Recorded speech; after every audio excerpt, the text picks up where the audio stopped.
sebelumnya nih untuk penambah penyemangat nih pada sore ini kita semua punya jargon. Akan saya peragakan ya jargonnya. Teman-teman boleh ngikutin juga ya, dan boleh di-on-kan kamera serta mikrofonnya. Jargonnya seperti ini. Sayangi dirimu karena kamu berharga. Gimana teman-teman? Udah bisa?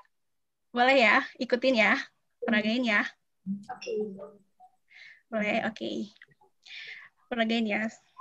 Oke, saya kasih aba-aba ya. 1, 2, 3. Sayangi dirimu. Sayangi dirimu.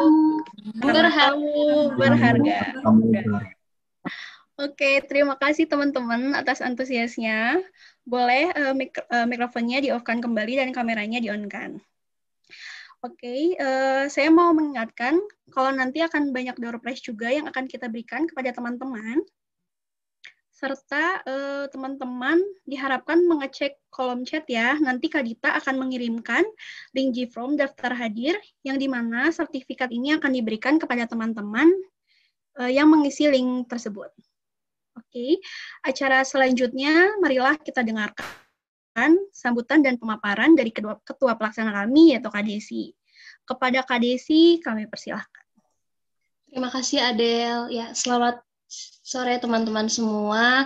Puji dan syukur kita panjatkan kehadirat Tuhan Yang Maha Esa karena berkat kebaikannya di sore hari yang indah ini kita dapat berkumpul di webinar Self Harm, Be Nice to Each Other and to Yourself. Pertama-tama saya mau mengucapkan terima kasih banyak kepada narasumber kita di hari ini yaitu Ibu Nike. Terima kasih Ibu sudah menyempatkan waktunya untuk menjadi narasumber kita di webinar hari ini. Kemudian saya juga mengucapkan terima kasih kepada teman-teman semua yang sudah hadir di webinar ini. Terima kasih banyak ya sudah berpartisipasi. Kemudian kepada media partner dan sponsor yang terlibat dan turut serta untuk mensukseskan acara webinar ini, Unicom Official, Unicom Kreasi Media, Ines Kosmetik, Teman Bincang, Sahabat Pulih, Komunitas Rumah Kita Peduli Bipolar, Warung Ki Haji, dan Maza Karwos. Terima kasih banyak kepada sponsor dan media partner yang sudah turut berpartisipasi.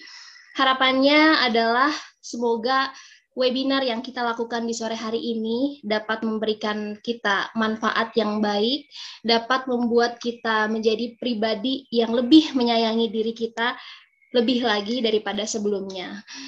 Terima kasih teman-teman semua. Saya harap juga teman-teman bisa mengikuti acara ini sampai akhir nanti ya. Dan jangan lupa untuk on cam serta ditunggu hadiah dan door prize yang menariknya. Dan ingat juga ya sama jargon yang udah Adelia tadi contohin, sayangi dirimu karena kamu berharga. Terima kasih teman-teman semua.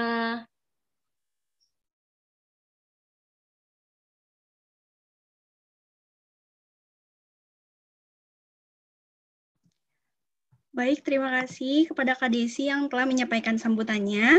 Selanjutnya, kami akan menayangkan video mengenai Love Yourself Indonesia. Silakan.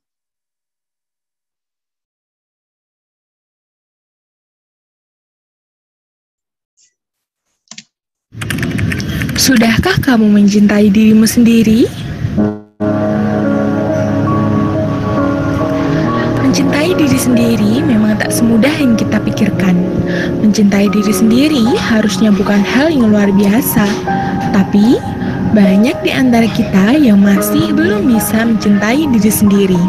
Padahal, mencintai diri sendiri itu penting banget loh.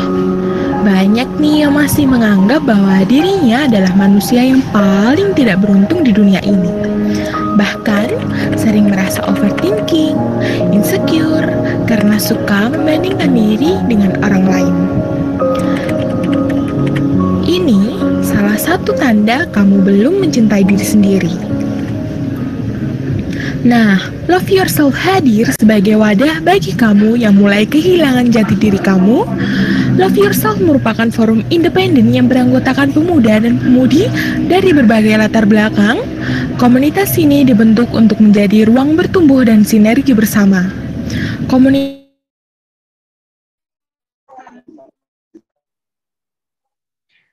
Kita Kita coba lagi ya penayangan videonya.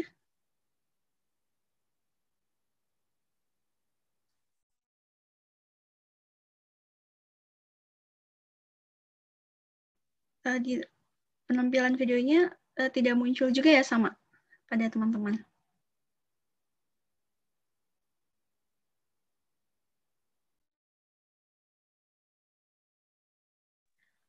Oke, mohon sebentar ya teman-teman. Nah, sudah ada ya? Oke, bisa dimulai.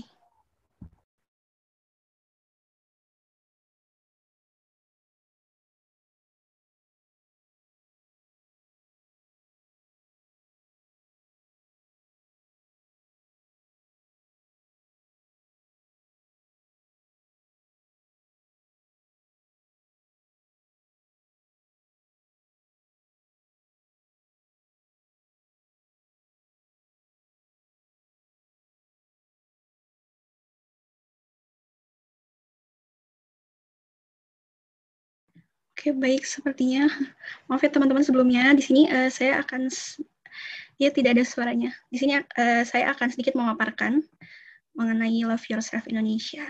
Jadi, oke, sudah bisa.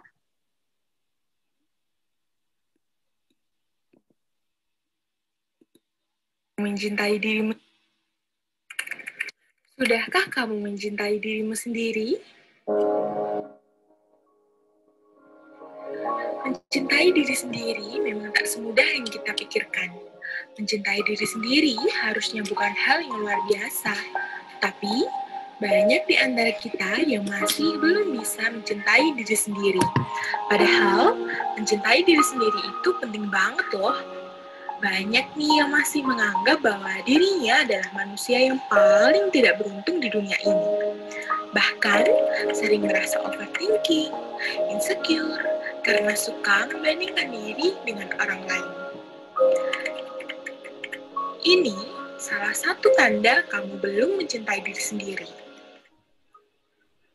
Nah, Love Yourself hadir sebagai wadah bagi kamu yang mulai kehilangan jati diri kamu. Love Yourself merupakan forum independen yang beranggotakan pemuda dan pemudi dari berbagai latar belakang. Komunitas ini dibentuk untuk menjadi ruang bertumbuh dan sinergi bersama. Komunitas yang kini sudah melebarkan sayapnya menjadi sebuah yayasan, dibuat sebagai sarana peningkatan kompetensi diri dan dalam rangka menyiapkan pribadi yang lebih baik di masa depan, serta menjadi wadah untuk sharing dari berbagai kalangan yang memiliki kegelisahan yang sama terkait kesehatan mental. Karena kami sadar bahwa kita sulit untuk mencintai orang lain jika kita tidak bisa cinta dengan diri sendiri.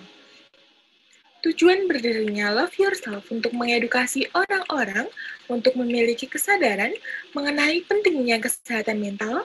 Dengan adanya pengetahuan, maka orang akan dengan mudah menyadari. Dengan timbulnya kesadaran, maka stigma negatif mengenai permasalahan psikologis dapat dikurangi.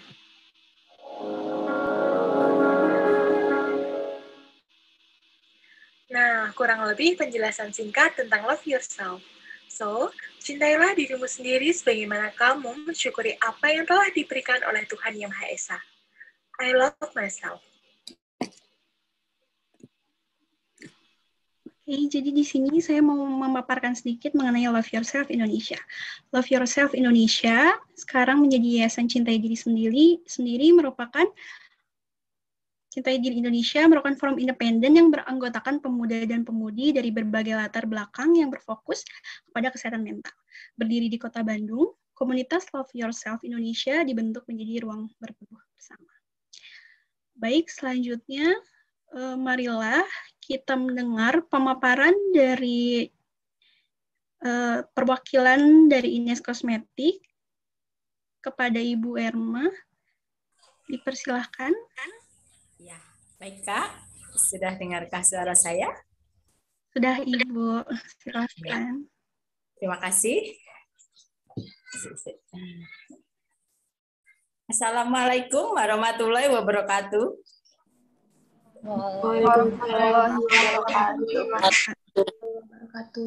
Selamat sore ya. Salam sejahtera untuk kita semua. Yang terhormat para pemateri webinar Love Yourself hari ini. Yang terhormat juga para panitia serta para peserta webinar Love Yourself hari ini. Bahagia sekali ya Ines diberikan kesempatan berkali-kali ini untuk menjadi kegiatan hari ini sebagai sponsor. Perkenalkan, saya Irma sebagai perwakilan dari Ines Kosmetik. Ines adalah brand asli Indonesia ya Kak ya, yang merupakan produk lokal nih karya anak bangsa, yang berdiri tepatnya 23 tahun yang lalu di Malang ya Kak ya. Ines adalah brand, Ines merupakan produsen kecantikan kosmetik, di mana fokus produksinya meliputi produk perawatan kulit, baik skincare, dekoratif, maupun body care. Untuk kualitas bahan serta pengolahannya sudah teruji secara klinis oleh BPOM, dan sudah tersertifikasi halal oleh MUI ya. Jadi teman-teman jangan ragu nih untuk memakai Ines di kegiatan sehari-harinya ya. Nah, bagi teman-teman nih ya yang ingin mengetahui tentang produk Ines, bisa di-download di Play Store di My Ines. Dan bagi yang ingin berbelanja online, kita ada di Ines Official Shop ya Kak, yang ada di Shopee, Lazada, JD, Tokopedia, dan masih banyak lagi nih. Nah, ada spesial info nih Kak, yang datangnya dari exfoliating lotion nih ya Kak ya, merupakan pembersih penyegar satu langkah nih tanpa bilas, untuk kulit kusam bagus banget nih ya. Itu selain untuk kulit kusam, dia juga bisa bikin kulit glowing ya Kak ya, yang pembersih penyegarnya itu. Nah itu kandungannya ada AHA, ada ekstrak with hazel, sama allantoin ekstrak ya Kak ya. Itu fungsinya untuk meregenerasi sel-sel kulit mati. Selain itu nanti bisa untuk ini ya Kak ya, apa namanya, kulit kusam tuh bagus banget. Kan ada kandungannya untuk meringkas pori-pori. Bisa dipakai seminggu 2 kali saja nih Kak. Kalau yang untuk ekstrak exfoliating lotion tadi ya Kak ya. Nah nanti bisa dicek dan recheck ya Kak ya di e-commerce-nya Ines. Nah nanti untuk pembelian senilai 125.000 ya Kak, termasuk di dalamnya ekstrak exfoliating lotion tadi. Nanti ada free ongkir ya Kak ya di seluruh Indonesia. Untuk Kak Panitia bisa dikasih lihat voucher saya Kak yang 20% tadi ya. Nah, nanti untuk mekanismenya nanti bisa di screenshot ya Kak ya. Bisa di screenshot nanti via Japri WA saya ya Kak ya. Di situ sudah ada WA saya. Nanti Japri ke saya atas nama Irma ya. Nanti bisa untuk free ongkirnya ya Kak ya. Nah, tak lupa juga bila berkesempatan nih jalan-jalan di toko-toko terdekat, nanti juga ada ya Ines jual toko offline ya Kak ya. Itu nanti banyak banget diskon-diskonnya juga. Nah, demikian yang dapat saya sampaikan. Terima kasih atas perhatiannya. Salam sehat, sukses selalu untuk kita semua. Wassalamualaikum warahmatullahi wabarakatuh. Waktu saya kembalikan ke MC. Terima kasih Kak. Waalaikumsalam warahmatullahi wabarakatuh. Baik, terima kasih Bu Irma atas pemaparan yang luar biasa ya. Wah, gimana nih teman-teman? Pasti pada tertarik dong. Nah, kalau misalkan teman-teman ada yang tertarik, boleh langsung menghubungi kontak yang tertera tadi ya. Oke, selanjutnya kita akan melihat video dari Ines sebagai salah satu sponsor pada hari ini.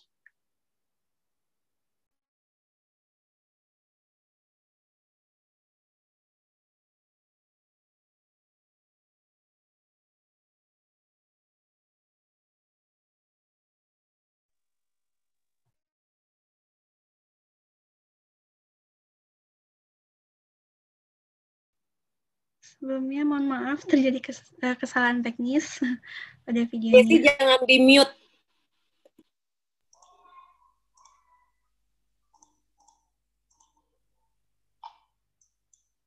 Kulit kusam, enggak lagi. Ines Exfoliating Lotion mengandung allantoin yang meremajakan kulit dan mix hazel extra mengecilkan pori-pori yang bekerja sebagai pelindung alami. Sebuah exfoliating lotion untuk menunjukkan cantik alamimu. Oke, baik. Setelah kita mendengarkan sambutan dari Ketua Pelaksana, penayangan video dan pemaparan dari Wakil Ines Kosmetik sebagai salah satu sponsor, sekarang kita menuju ke acara inti ya teman-teman, yaitu penyampaian materi mengenai self-harm sendiri itu apa. Tapi sebelumnya, kita harus kenalan dulu nih dengan narasumber yang akan menemani kita. Nah, dalam acara berikutnya akan dipandu oleh moderator kita, yaitu Kak Lastari. Kepada Kak Lastari, dipersilahkan. Baik, terima kasih kepada MC kita Adelia.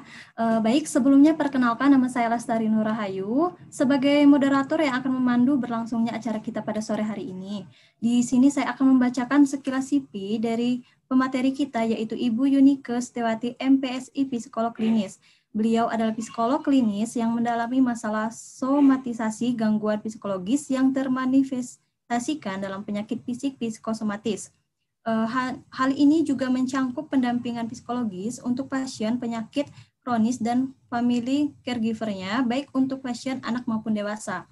Ibu Yunike merupakan lulusan dari Universitas Surabaya, sarjana psikologi pada Agustus 2001 hingga Oktober 2005, lulus dengan predikat Cum Laude IPK 3,78 pada program studi S1 Psikologi, juara 2 PIMNAS tahun 2003. Beliau menyambung kembali pendidikannya di Universitas Surabaya, Magister Profesi Psikologi pada Februari 2018 hingga Oktober 2020. Lulus dengan predikat Summa Cum Laude, IPK-nya 3,935 pada program Magister Psikologi Klinis. Ibu Yunike pernah bekerja sebagai pengajar kelompok bermain pada Oktober 2005 hingga Juli 2010 di KBTK Marie Queen Surabaya pada Oktober 2005 hingga Desember 2008, dan juga di KBTK Santa Clara Surabaya Januari 2009 hingga Juli 2010. Pernah juga bekerja sebagai asisten psikolog pada April 2013 hingga Oktober 2016 di Biro Konseling dan Psikologi Sekolah Santa Clara Surabaya. Lalu beliau juga bekerja sebagai Associate Clinical Psikologis yang pada November 2020 hingga sekarang di Psikolog Wilayah Jawa Timur, Yayasan Cintai Diri Indonesia, yaitu Komunitas Love Yourself Indonesia, psikolog klinis di layanan kesehatan mental online, Psikolosion Jakarta, psikolog klinis di layanan kesehatan mental online Bully ID Jakarta. Nah, Oke, baiklah, itulah tadi sedikit pembacaan CV pemateri kita untuk sore ini. Sekarang kita masuk ke acara selanjutnya, yaitu penyampaian materi langsung oleh Ibu Yunike. Akan tetapi, teman-teman, sebelum saya serahkan kepada Ibu Yunike, selama penyampaian materi nanti berlangsung bagi teman-teman yang ingin bertanya boleh melalui kolom chat. Nanti pertanyaannya ditampung dulu oleh panitia dan akan dibacakan setelah Ibu Yunike selesai menjelaskan materinya, ya teman-teman. Oh ya, dan juga buat teman-teman selama berlangsungnya acara webinar hari ini, boleh mewarnai mandala selama webinar berlangsung, yang itu gambarnya yang sudah di-share di grup tadi ya, teman-teman. Baik, selanjutnya langsung saja saya serahkan kepada Ibu Yunike, pemateri kita sore ini. Kepada Ibu Yunike, waktu dan tempatnya kami persilakan Ibu. Baik, terima kasih banyak Mbak Lestari. Selamat sore juga untuk semua yang hadir di sini, teman-teman sekalian, baik teman-teman panitia, teman-teman peserta juga yang hadir. Oke, jadi memang hari ini teman-teman kita akan membahas isu yang cukup lumayan berat gitu ya, cukup berat. Karena memang self-harm itu bukan sesuatu yang ringan untuk dibahas secara santai gitu sebetulnya. Nah, tapi mengingat ini kondisinya memang kita bertemunya lewat web gitu ya, lewat online, maka dari itu supaya mencegah berharapnya gitu ya, tidak ada yang merasa gelisah atau resah selama proses webinar ini berlangsung. Maka dari itu tadi saya berpesan juga kepada panitia, teman-teman mungkin bisa agak mendistraksi perhatiannya gitu ya, sedikit saja dengan ikut mewarna tadi ya, mandala. Nanti saya akan jelaskan kenapa kok pakai mandala, kenapa kok prosesnya juga mewarna nanti di sesi berikutnya. Nah, selain itu, nanti jika teman-teman merasa ada yang merasa resah gitu ya, mulai gelisah, nanti silakan melakukan teknik box breathing. Jadi kalau mungkin teman-teman ada yang tahu, box breathing itu adalah proses pernapasan yang kita ambil napas dari mulut, kemudian nanti ambil napas dari hidung, kemudian dilepas dari mulut gitu ya. Kita latihan dulu aja mungkin ya, sebentar aja. Jadi mungkin teman-teman bisa terserah mau on cam atau off cam boleh. Jadi sekarang cari posisi dulu yang nyaman. Terserah, boleh bersandar, boleh agak maju dikit, senyamannya teman-teman aja. Oke, kalau sudah terserah juga, boleh memejamkan mata, boleh matanya dibuka. mana yang nyaman. Oke, nah kalau sudah, kita akan mulai mengambil nafas. Nanti prosesnya begini, kita ambil nafas dari hidung, nanti saya akan hitung sampai 4 hitungan, 1, 2, 3, 4 gitu ya. Ambil nafas yang panjang, kemudian nanti tahan di dalam dada ditahan. Ditahan nanti dalam proses 4 hitungan juga. Nanti saya akan hitung 1, 2, 3, 4. Nah, setelah nanti ditahan 4 hitungan, lepaskan lewat mulut seperti kita niup sesuatu gitu ya. Niup balon, seperti niup kertas gitu ya. Gitu. Sekeras mungkin niupnya. Sedalam mungkin, sepanjang mungkin. Tapi nanti saya akan hitungnya 4 gitu ya. Kalau teman-teman bisa lebih dari 4 itu lebih baik karena berarti ambil nafasnya tadi panjang banget, kemudian bisa lepasnya juga lama gitu. Jadi ini boleh diulang-ulang beberapa kali, terserah teman-teman sampai nanti feelingnya tenang gitu ya, sampai emosinya lebih tenang. Terus aja diulang-ulang. Nah nanti kalau sudah lebih tenang, silakan mendistraksi perhatiannya kembali ke proses mewarnanya. Nah proses mewarnanya nanti jangan terlalu banyak mikir gitu ya. Jadi ini memang tujuannya supaya kita jadi lebih rileks, jadi lebih tenang. Jadi ketika kita nanti memilih warnanya, kita pakai mikirnya, waduh ini warna ini sama ini hijau sama kuning cocok nggak ya? Wah ini jelek nih kalau warna coklat, merah aja deh. Nah itu terlalu banyak berpikir sebetulnya. Jadi biarkan saja warna apapun, jadi ngeflow gitu ya. Pilih warna apapun yang teman-teman mau waktu itu. Jadi langsung aja spontan gitu ya. Spontan, bebaskan diri teman-teman untuk mengambil warna yang sesuai intuisi saat itu apa. Karena memang targetnya kan bukan untuk keindahan gitu ya, bukan untuk dipamerin, untuk dipuji wah hebat, selera seninya bukan itu. Jadi ini untuk mengekspresikan segala emosi yang saat ini ada di diri teman-teman semua. Oke, sampai di sini dulu mungkin mau ada yang ditanyakan. Saya mohon izin ya tim panitia, kalau ada yang mau tanya nanti jadi tidak salah proses gitu ya. Ada yang mau ditanyakan dulu mungkin? Mungkin untuk menghemat waktu bisa langsung open mic aja, nggak apa-apa. Kalau ada yang mau ditanyakan. Oh, ini ada yang bertanya. Oke, Mbak Najwa nanti akan terjawab dalam proses PPT saya ya. Oke, nanti kalau itu akan terjawab. Ini yang saya tanyakan teknis tadi proses yang saya ajarkan. Oke. Mbak Bella, silakan. Mungkin mau open mic, boleh. Tapi tentang teknisnya ya, jangan tanya tentang self harm-nya dulu ya. Nanti self harm, sesi tanya jawab soal self harm-nya nanti setelah proses presentasi saya aja. Oke. Baik Kak Ines, terima kasih banyak memberikan saya kesempatan untuk mengenai pertanyaan teknik box greeting. Kalau buat tahu mengenai teknik tersebut berapa kali ya teknik pernapasannya? Selain itu apakah pernapasannya lewat perut atau diafragma gitu? Bagaimana caranya untuk bisa melakukan teknik pernapasan secara efektif? Karena saya udah pernah mencoba tapi gagal gitu Kak untuk napas melalui teknik perut. Kadang dada pun juga keikutan gitu Kak. Terima kasih. Iya, sama-sama Mbak Bella. Oke, jadi untuk napas yang box breathing ini sebetulnya napas biasa, bukan napas perut. Kalau napas perut tuh memang kita perlu fokus banget gitu ya. Nah ini karena memang kita juga sedang melakukan kegiatan yang lain sebetulnya, jadi kayak disambi gitulah ya intinya. Jadi kita pakai napas yang spontan aja, jadi pakai napas normal boleh. Tapi kalau memang Mbak Bella juga bisa melakukan yang napas lewat perut, juga silakan dilakukan. Jadi yang penting kita nyaman gitu ya. Pilih seperti kita nafas biasa aja, seperti ini. Nah, nanti yang proses pertamanya adalah menghirup napas lewat hidung. Seperti biasa kita napas sekarang nih. Gitu ya. Nah, itu nanti kemudian dihitung sampai 4 hitungan. Sampai kita betul-betul narik napas 4 hitungan, ditahan 4 hitungan, kemudian nanti dihembus gitu.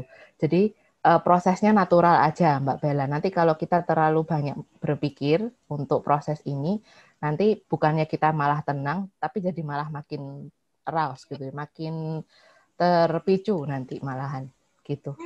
Jadi santai aja, dibawa santai. Kalau misalnya masih belum santai, tangannya dibeginikan, dibuka yang lebar, diremas sambil fokus sama napasnya. Jadi biar agak rileks ya. Atau kalau perlu tangannya diangkat-angkat juga boleh. Diangkat, ditaruh di depan sambil napasnya pakai box breathing tadi. Oke, semoga cukup menjawab ya Mbak Bella. Kalau gitu kita langsung mulai latihan aja ya teman-teman. Jadi supaya paling enggak kita melakukan dulu 1 kali bersama-sama, nanti baru saya masuk ke materinya.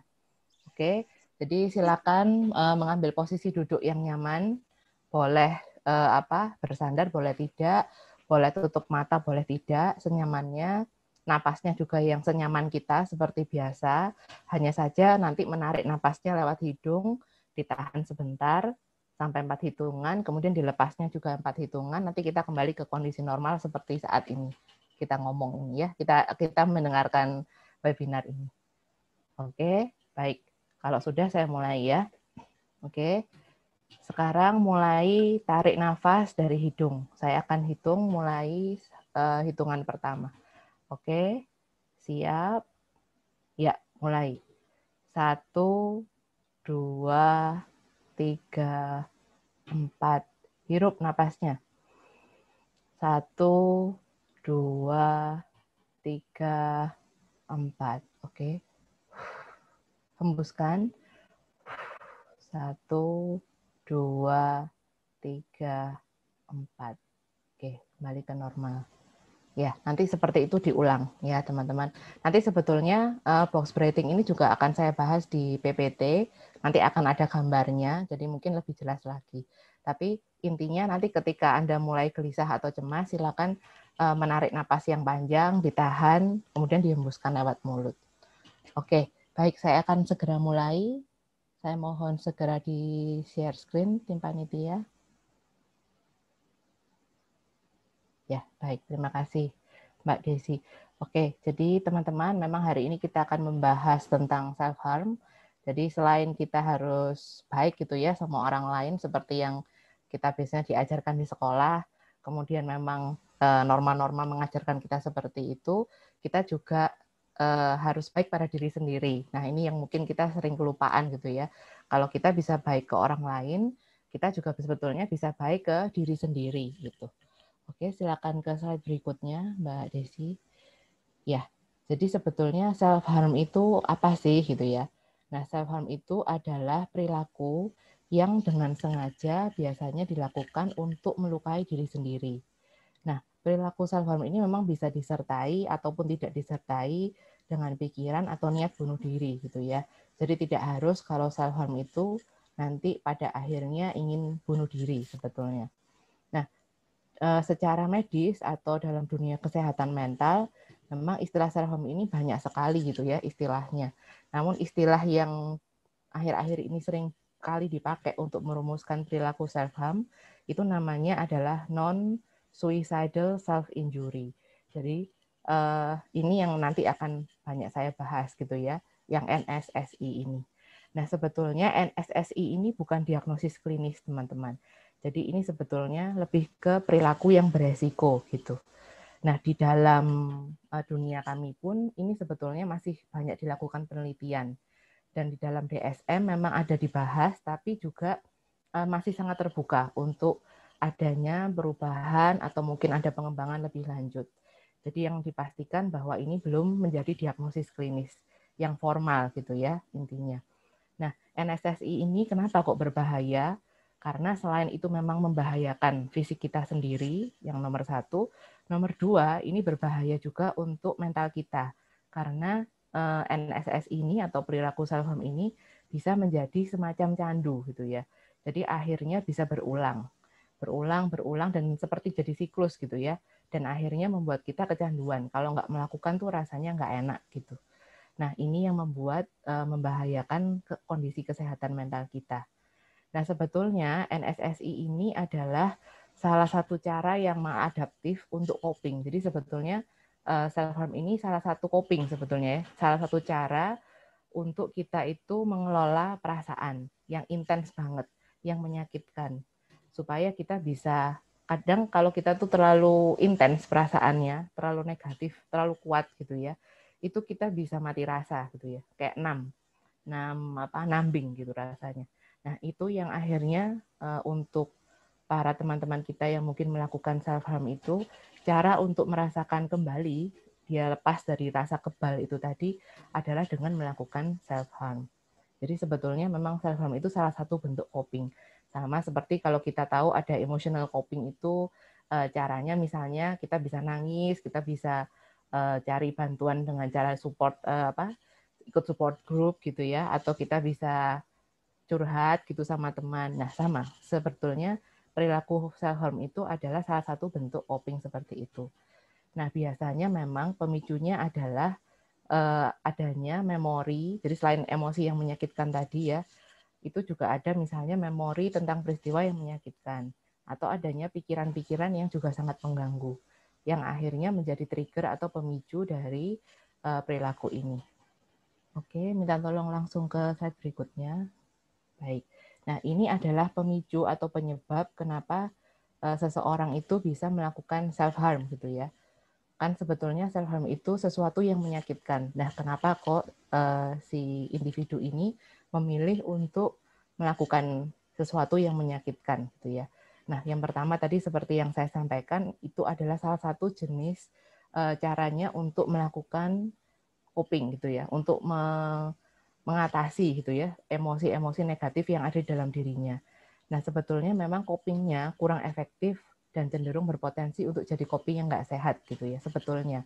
Nah, biasanya sebelum self harm memang ada hal-hal lain yang atau ada coping lain yang si individu ini lakukan dan itu kurang sehat sebetulnya. Jadi yang pertama misalnya denial. Denial itu artinya kita tidak mau melihat realitas gitu ya. Jadi lebih ke tidak mau mengakui realitanya seperti apa, atau kurang asertif sehingga terpressure atau tertekan oleh kondisi di sekitarnya. Nah, dan kemudian disertai juga kurang memiliki sumber kebahagiaan gitu ya. Jadi mungkin banyak hal-hal yang memang tidak menyenangkan yang terjadi sama dirinya. Nah, itu yang akhirnya membuat teman-teman kita yang ngelakuin self harm ini cari atau melakukan coping strategi seperti ini. Kemudian yang kedua itu adalah memang kurangnya gitu ya kemampuan untuk mengelola emosi. Jadi kurang memahami cara untuk mengelola atau rilis emosi yang negatif sehingga memindahkan rasa sakit yang emosional itu tadi yang di dalam ke sakit fisik gitu. Nah, memang bagi kebanyakan orang-orang yang melakukan self harm, memang mereka itu punya toleransi yang cukup rendah terhadap kondisi yang frustrasi gitu ya atau kondisi yang tertekan. Memang tidak setiap orang begitu ya, tapi dari hasil penelitian memang menunjukkan ada kecenderungan seperti itu. Nah, kemudian yang terakhir itu adalah adanya pengalaman childhood trauma. Jadi ketika waktu kecil dulu punya pengalaman yang traumatik gitu ya, entah dalam keluarga atau mungkin di lingkungan sekolah gitu ya, yang akhirnya memunculkan konsep diri yang buruk. Dan akhirnya juga penghargaan terhadap dirinya juga rendah biasanya. Oke, minta tolong ke slide berikutnya. Nah, ini tadi yang saya sampaikan, kenapa kok self harm itu bisa jadi salah satu candu gitu ya, kayak perilaku candu sebetulnya. Karena membentuk satu siklus. Nah, siklus ini dimulai dari penderitaan emosional ini tadi ya. Jadi, perasaan emosional atau perasaan negatif secara emosional yang negatif, yang intens, yang sangat kuat dan menyakitkan, yang akhirnya membebani si orang ini gitu ya atau si individu ini. Dan itu dirasakan si individunya terlalu berat gitu untuk ditanggung dan dia bingung mungkin ya caranya untuk menyelesaikan beban emosional yang berat ini bagaimana. Nah, akhirnya bisa jadi panik atau jadi nambing tadi atau jadi kebal gitu. Nah, karena dia biasanya kebal responnya atau mungkin terlalu panik gitu ya, akhirnya mungkin supaya dia tenang atau supaya dia bisa merasakan kembali sensasi yang ada di panca inderanya, maka dia melukai diri sendiri gitu. Jadi karena ketika kita luka kan kita merasakan sakit gitu ya, dan akhirnya kita ada di situasi saat ini lagi gitu. Nah, ketika itu dilakukan mereka merasakan ketenangan gitu. Individu-individu ini merasakan ketenangan atau kelegaan. Meskipun sifatnya sebetulnya hanya sementara, karena nanti biasanya akan diikuti perasaan menyesal, gitu ya, perasaan bersalah, perasaan malu atau sedih. Nah, itu yang akhirnya nanti ketika siklus ini makin lama makin cepat, jadi gitu ya, makin cepat terjadi pada satu individu ini, maka biasanya juga akan menjadi pemicu untuk penderitaan emosional berikutnya. Jadi akhirnya nanti akan jadi siklus yang sulit untuk keluar gitu dari sini. Oke, jadi ini sebetulnya saya dapat dari 2 psikolog lainnya, Bu Hidayati dan Ibu Wirda ini ya. Jadi beliau mengungkapkan bahwa ini suatu siklus yang memang kita harus break untuk supaya perilaku self harm ini bisa dipulihkan. Oke, bisa lanjut ke slide berikutnya. Desi, iya, oke. Nah, ini adalah motif perilaku melukai diri. Nah, bagi para teman-teman yang mungkin melakukan self harm, kita perlu mengenali ini gitu ya.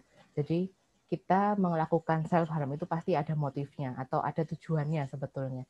Ada fungsinya perilaku ini. Nah, itu kita bisa bagi 2. Yang pertama adalah fungsi intrapersonal dan satunya fungsi interpersonal. Kalau intrapersonal artinya kita mengatasi sesuatu dalam diri sendiri gitu ya. Kalau interpersonal memang nanti ada kaitannya dengan relasi dengan orang lain. Nah, ketika kita masuk ke fungsi intrapersonal, ini ada 6 hal yang mungkin bisa menjadi motif kita melakukan perilaku melukai diri ini.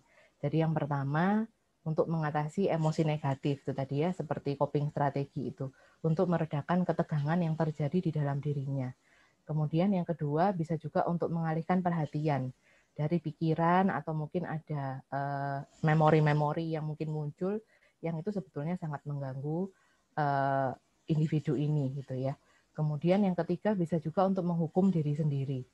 Jadi merasa sangat bersalah terhadap sesuatu sehingga caranya untuk mengatasi perasaan bersalah itu dia menghukum dirinya sendiri dengan cara melukai diri. Kemudian yang keempat itu lebih ke ini juga fungsi interpersonal juga sebetulnya. Ada faktor itu juga.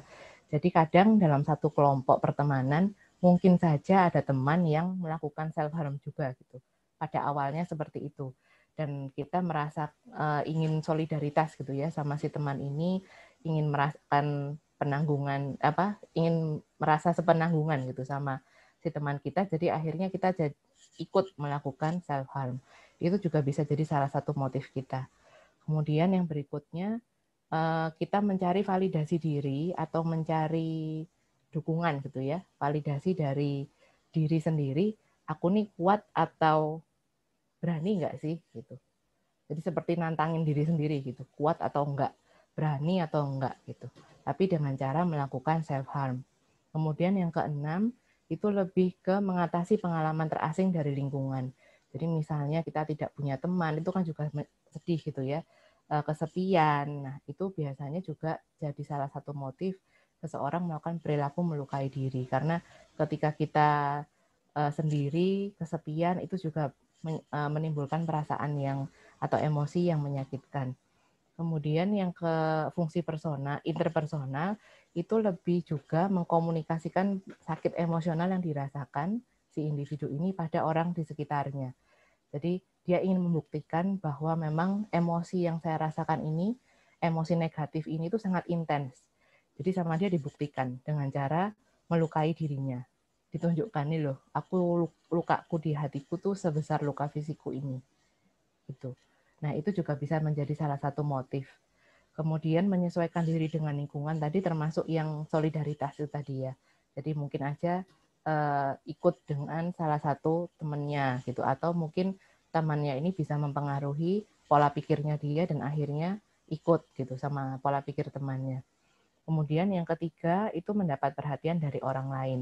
Nah, ini sebetulnya memang cukup tricky gitu ya. Selalu biasanya kasus self harm itu terutama untuk orang-orang dengan kepribadian borderline personality disorder. Nah, untuk menentukan apakah dia borderline atau tidak memang ada serangkaian proses yang cukup panjang sampai kita bisa diagnosis ke arah sana. Tapi apapun penyebabnya, ingin mendapat perhatian ini sebetulnya juga tidak bisa dijudge bahwa dia cuma cari perhatian. Kita nggak bisa bilang seperti itu untuk mendukung orang ini karena tetap perilakunya tadi menyakitkan gitu ya. Jadi kita tetap harus menolong, kita tetap harus memberi empati kepada individu yang melakukan perilaku melukai diri ini. Karena seringkali yang saya dengar dari banyak webinar gitu ya, kemudian ada 1 atau 2 klien saya yang bilang juga mereka sering distigma seperti itu. Padahal memang asli itu yang mereka lakukan, bukan untuk mencari perhatian gitu ya. Jadi kita perlu lepaskan stigma ini. Dan itu perlu konseling yang sangat panjang sampai bisa menemukan apakah betul-betul dia mencari perhatian atau tidak gitu. Nah, kemudian yang keempat adalah melindungi diri dari perasaan bersalah gitu ya. Melindungi orang lain dari kemarahan atau kekerasan.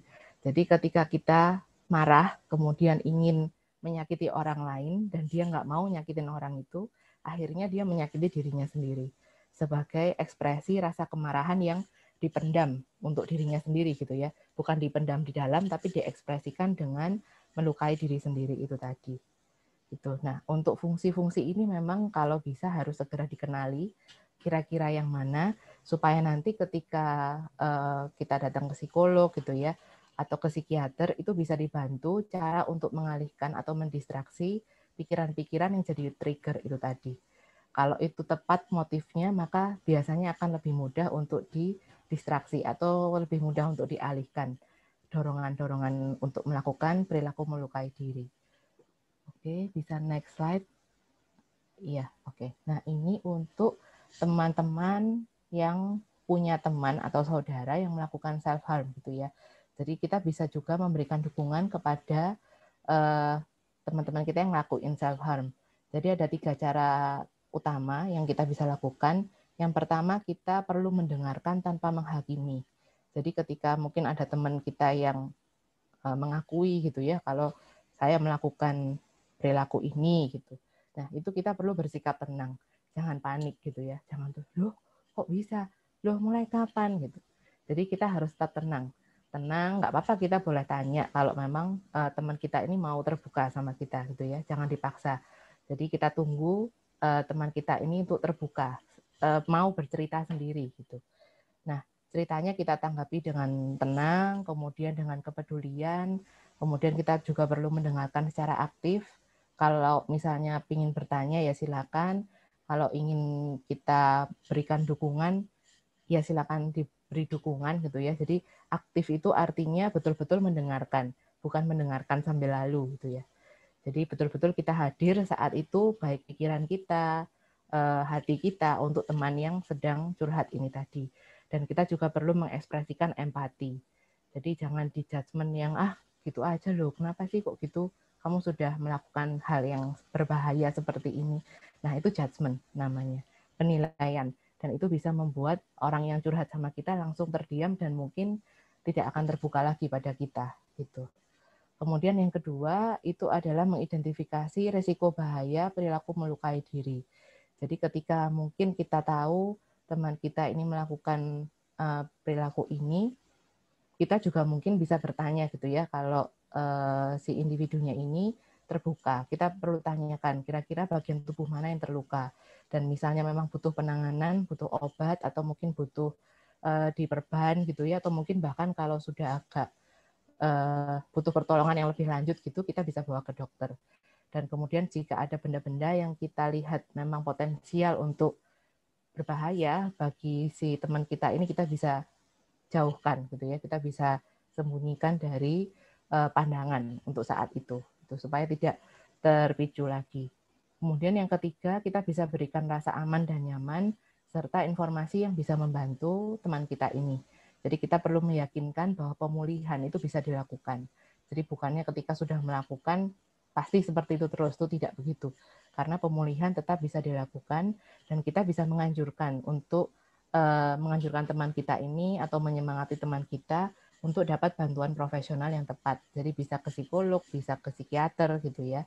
Dan kemudian juga kita bisa membantu untuk mencari tahu kira-kira strategi lain apa sih yang bisa digunakan teman kita untuk mengatasi perasaan negatifnya. Jadi mungkin kita bisa tanya, hobimu apa sih?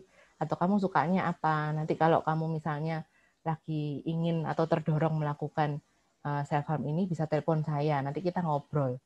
Jadi akhirnya tekanan emosional yang dirasakan tadi bisa bisa diekspresikan gitu dalam bentuk curhat ke orang lain, dan itu pasti turun biasanya. Dorongan itu tidak akan sekuat sebelum tadi dia curhat. Nah, itu tentu saja akan membantu teman-teman kita yang melakukan self harm gitu. Atau mungkin kita bisa tanya ke teman kita ini, ada nggak orang-orang yang bisa membuat kamu lebih nyaman gitu, membuat kamu lebih merasa aman buat cerita. Nanti coba sih saya panggilkan, atau mungkin coba sih nanti kita ngobrol bareng gitu ya. Jadi itu juga sudah sangat mensupport teman-teman kita yang melakukan self harm. Oke, bisa lanjut ke slide berikutnya, Mbak Desi. Oke. Nah, ini tips mengatasi self harm. Jadi ini yang saya pikir perlu gitu ya untuk kita miliki dulu sebelum nanti kita masuk ke prosesnya bagaimana.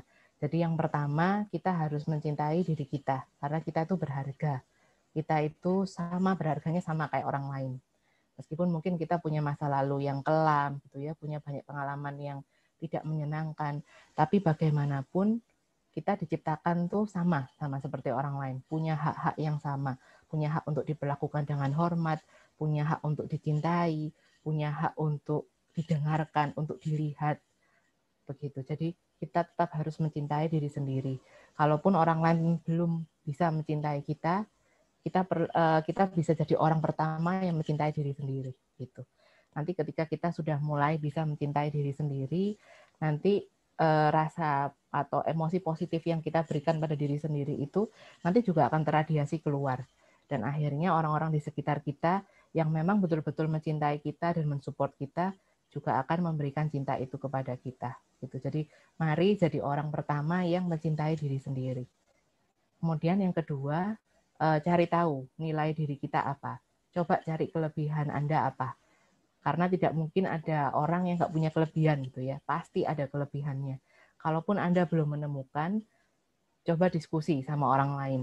Bisa diskusi sama teman, sama guru mungkin ya, atau sama dosen, atau sama mentor, orang-orang kita anggap jadi mentor, sama sahabat, atau bisa tanyakan ke diri sendiri, kira-kira apa sih yang jadi kelebihanku. Bisa jadi hobi kita tuh juga jadi kelebihan kita. Misalnya kita suka fotografi nih ya. Nah itu kan biasanya kalau kita hobi itu akhirnya punya waktu untuk atau punya ketertarikan untuk belajar lebih banyak. Dan akhirnya bisa aja kita jadi ahli di situ.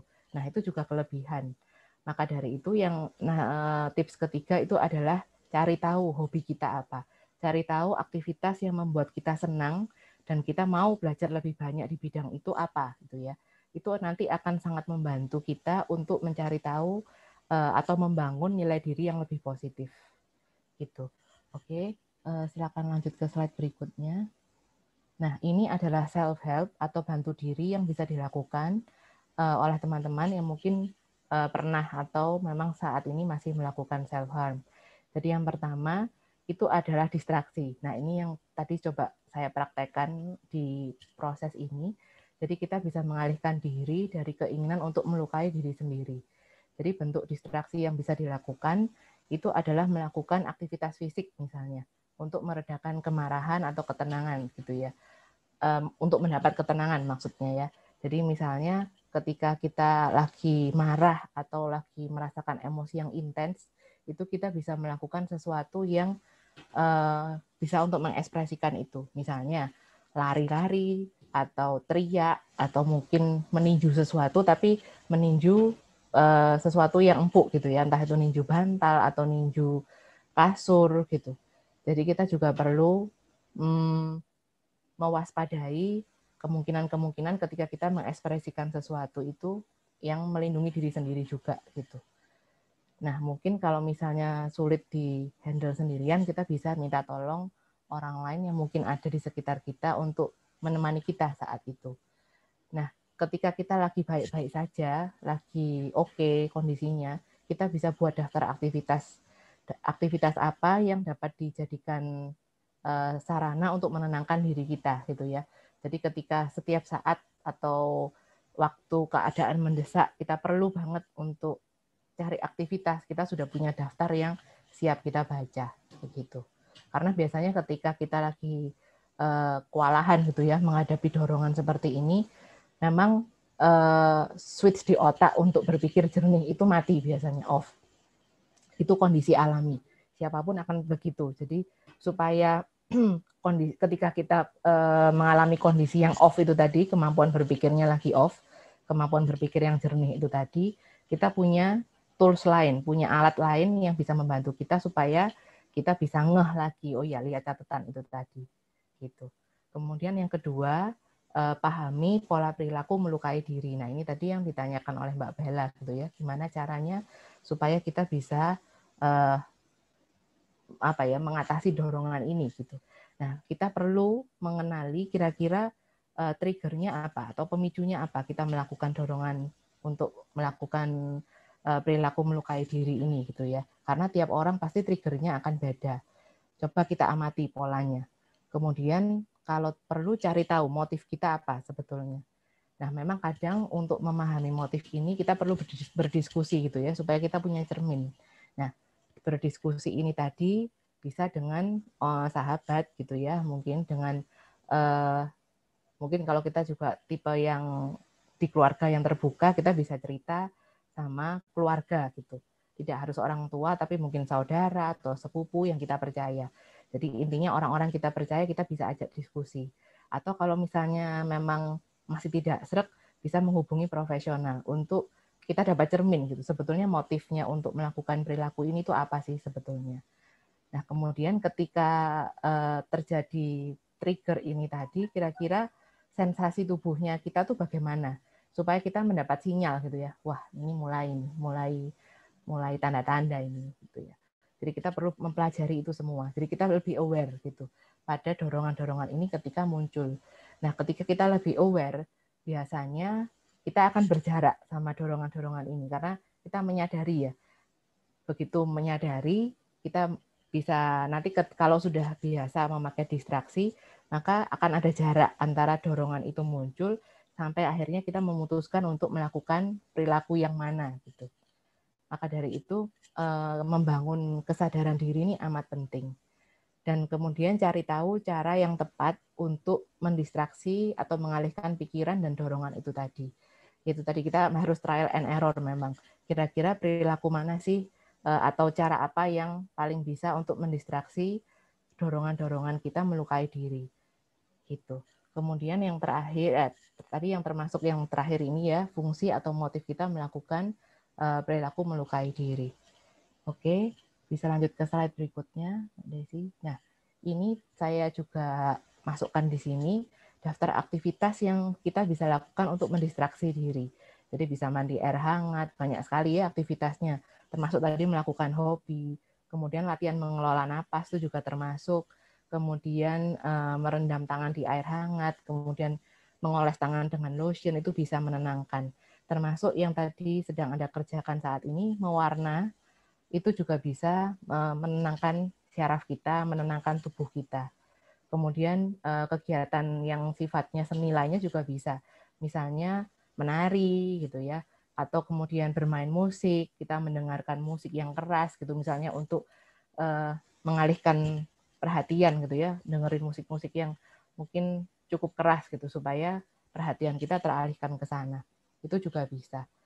Kemudian jalan-jalan di alam, kemudian melakukan perawatan tubuh atau perawatan wajah di rumah, menelpon seseorang yang bisa membuat kita tertawa, atau mungkin nonton YouTube yang membuat kita bisa tertawa, itu juga membantu biasanya. Karena itu menghibur kita gitu ya. Nanti kalau sudah tenang, nah mungkin bisa diamati lagi kira-kira tadi yang membuat aku jadi seperti itu, yang membuat aku jadi terdorong untuk melakukan itu tuh apa sebetulnya. Begitu. Oke, kelihatannya ini slide terakhir. Bisa lanjut. Nah ya betul, slide terakhir. Jadi saya mau mengutip satu quotes bahwa kalaupun memang Anda sekarang sedang melakukan perilaku self-harm, luka-luka yang ada di tubuh Anda itu memang menceritakan kisah Anda. Memang. Jadi itu bagian dari pengalaman kita gitu ya. Tapi mereka tidak mendikte kita, tidak menentukan kita akan jadi apa kita di depan, di masa depan gitu ya. Jadi nggak mendikte kita di masa depan bahwa kita akan terus jadi seperti ini. Karena perilaku ini bisa dipulihkan, kita juga bisa berubah. Karena manusia tidak ada yang tetap, pasti semuanya akan berubah.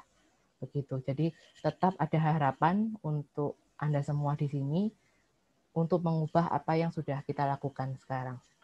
Oke, dari saya itu aja dulu. Terima kasih sudah mau mendengarkan. Mungkin kita bisa masuk ke sesi berikutnya untuk tanya jawab. Terima kasih, sekian dari saya. Iya, baik. Terima kasih atas penyampaiannya, Ibu. Oke, teman-teman. Sama-sama. Itulah tadi penyampaian materi dari Ibu Yunike, sangat menarik sekali ya teman-teman. Nah, sepertinya di sini sudah banyak sekali yang bertanya, yang diajukan oleh teman-teman semua kepada Ibu Yunike. Izin ya Bu untuk membacakan salah satu dari pertanyaan teman-teman. Boleh. Untuk pertanyaan pertama dan kedua itu rasanya agak mirip, jadi saya bacakan salah satunya, yaitu dari dari Kakak Khairul Ihsan, izin bertanya Kak, bagaimana cara kita menolong seseorang yang hari selalu murung dan kepikiran buat bunuh diri, lantaran merasa nggak berguna dan merasa nggak ada orang yang memahaminya, dan ketika mau diperhatikan atau ditolong sering malah menyerang. Bagaimana kita terhindar dari sifat seperti itu? Ya, Oke. Jadi maksudnya kita ingin menolong tapi ternyata disalahpahami gitu ya kelihatannya. Begitu ya kelihatannya ya Mbak Lestari ya. Oke.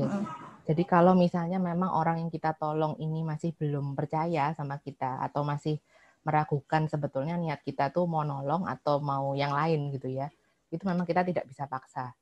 Yang bisa kita tunjukkan itu konsistensi kita mungkin ya. Jadi kalau misalnya ketika kita mendekat atau kita bilang sesuatu ke dia kalau kita mau nolong, nah itu bisa saja memicu dia. Jadi ya sudah di dekatnya dia aja setiap kita merasa ada dorongan untuk menolong gitu ya. Karena kita memang nggak bisa paksa kalau orang itu belum percaya sama kita. Nah untuk menumbuhkan kepercayaan orang-orang yang memang sudah punya luka batin seperti ini, memang butuh usaha dari orang-orang yang ingin nolong ini tadi. Dengan cara apa? Dengan cara konsisten menunjukkan niat itu tadi. Karena mungkin mereka juga takut untuk membuka diri gitu ya. Jadi memang ya kita perlu mengusahakan itu. Kalau memang kita betul-betul punya niat untuk menolong gitu ya. Mungkin kita juga bisa amati kalau ini orang terdekat kita, pola perilakunya dia bagaimana. Atau dia lebih senang diperlakukan seperti apa gitu. Jadi kita mungkin bisa cari cara lain, jangan memaksa pakai cara yang sama terus. Kita bisa mulai mencari pintu masuk lain gitu ya, yang mungkin membuat dia bisa lebih nyaman. Gitu. Mungkin dari saya itu aja, Mas Ihsan. Semoga menjawab ya. Iya, terima kasih Ibu. Semoga sudah terjawab ya kepada Kak Khairul. Oh iya, sudah dijawab. Terima kasih. Ya, sama-sama Mas Ihsan. Ini ada yang satu orang dari Kak Mahfira Zidni Rubina. Oh, dia boleh bertanya secara langsung? Iya, silakan open mic Mbak Mahfira. Mbak Mahfira? Mau open mic atau mau chat? Oh, open mic. Oke, silakan Mbak Mahfira. Oke, terima kasih sebelumnya. Saya sudah diberikan kesempatan untuk bertanya. Langsung saja, Bu. Silakan Mbak. Izin bertanya, Bu. Gimana tanggapan Ibu tentang orang yang dia punya kepuasan tersendiri saat melakukan self-harm? Dia kayak merasa lega dan puas gitu, Bu. Salah satunya kepuasan dia untuk melihat darah. Okay. Dia bilang kalau dia cinta sama dirinya sendiri, makanya dia memberikan kebahagiaan serta kepuasannya dengan caranya sendiri. Tanggapan Ibu gimana itu? Oke, baik. Itu saja Mbak Mahfira pertanyaannya. Oh ya, oke. Kelihatannya itu aja ya. Baik. Jadi seperti tadi yang saya sampaikan, memang perilaku self-harm ini itu adalah salah satu cara juga untuk kita coping sama perasaan yang menyakitkan. Atau tadi kalau ceritanya Mbak Mahfirah tadi mungkin lebih ke orang ini jadi seneng gitu ya ngelihat darah. Tapi memang ada kelegaan ketika kita melakukan sesuatu coping atau melakukan suatu upaya untuk mengatasi perasaan yang negatif. Misalnya nih kita lagi marah, lagi nggak tenang gitu ya karena kita habis tengkar sama teman kita misalnya. dan kita menenangkan diri dengan cara dengar musik yang kita sukai, atau kita misalnya makan kue yang kita suka gitu, kita kan akhirnya juga merasakan kelegaan gitu ya, lega gitu. Terus perasaan kita juga lebih stabil akhirnya. Nah, itu juga mirip, kelegaan itu juga dirasakan oleh teman-teman kita yang melakukan self-harm gitu. Kelegaan yang sama, tapi perilakunya memang kalau dinilai dari segi kesehatan mental memang kurang oke gitu ya, tidak kalau istilah kami itu maladaptif atau tidak efektif dan lebih cenderung merusak gitu. Nah, makanya itu kalau memang temannya ini punya motif seperti itu, ya itu tadi motifnya kelihatan mungkin ya. Jadi dia lebih ke itu salah satu coping dia untuk merasakan lega. Nah, nanti ketika mungkin dia dibantu oleh psikolog atau psikiater untuk didalami lagi, kira-kira motifnya itu detailnya seperti apa. Nah, itu nanti bisa disajikan cara-cara atau coping-coping lain untuk mengatasi si kelegaan tadi. Jadi leganya bukan dengan melihat darah, tapi dengan melihat sesuatu lain yang misalnya warnanya sama merahnya. Gitu. Kan sesuatu yang warnanya merah dan kayak darah kan nggak cuma darah ya. Bisa misalnya nih saus tomat atau sesuatu yang lain yang lebih aman buat dia. Gitu sih Mbak Mafira. Tapi memang harus digali lebih dalam gitu ya. Kira-kira motifnya ini secara detail ceritanya bagaimana. Karena tiap orang pasti akan beda-beda gitu.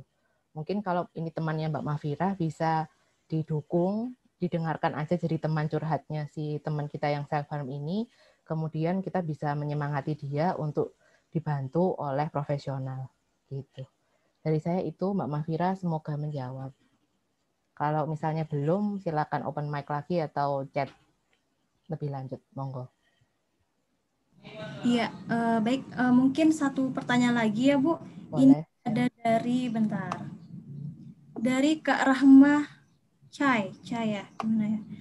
Katanya, Kak, izin bertanya, saya adalah salah satu kreator TikTok yang mencoba membagi pengetahuan tentang kesehatan mental, dan ternyata setiap saya membuat video, banyak sekali orang yang justru ingin merasakan menyakiti diri sendiri, dan saya pikir ini karena banyak konten yang menceritakan bagaimana leganya saat ia melakukan self-harm ini. Sikap kita harus bagaimana ya Kak, secara pemilik akun akan merasa lega karena banyak orang yang akan, ini panjang ya.